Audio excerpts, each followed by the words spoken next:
I have a new hobby. I am collecting stories that I can actually prove are told among the Russian people.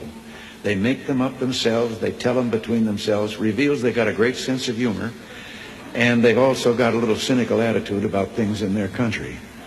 The story was an American and a Russian arguing about their two countries, and the American said, look, in my country, I can walk into the Oval Office, I can pound the president's desk and say, Mr. President, I don't like the way you're running our country. And the Russian said, I can do that. The American said, you can? He says, yes.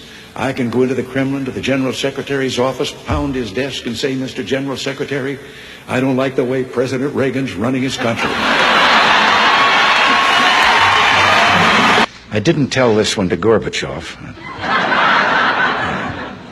You know, there's a 10-year delay in the Soviet Union of delivery of an automobile.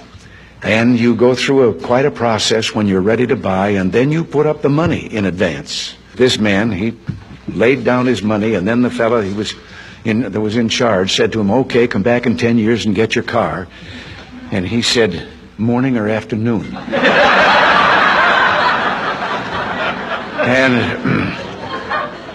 And the fellow behind the counter said, well, 10 years from now, what difference does it make? And he said, well, the plumber's coming in the morning. Less than one family out of 7 in the Soviet Union owns an automobile. Most of the automobiles are driven by the bureaucrats.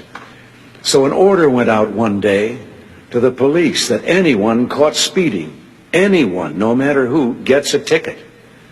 Well, Gorbachev came out of his country home, his dacha. He was late getting to the Kremlin. There was his limousine and driver waiting. He told the driver to get in the back seat, he'd drive, and down the road he went. They passed 2 motorcycle cops. One took out after him. And pretty soon he's back with his buddy, and his buddy says, well, did you give him a ticket? And he said, no. Well, he said, why not? Oh, he said, they're too important.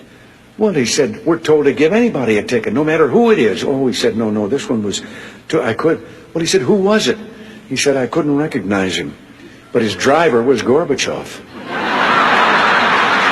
One of the heads of state that I met with on this visit told me the story about the 2 fellows in the Soviet Union that were walking down the street, and the one of them says, have we really achieved full communism? Is this it? Is this now full communism? And the other one said, oh, hell no, things are going to get a lot worse.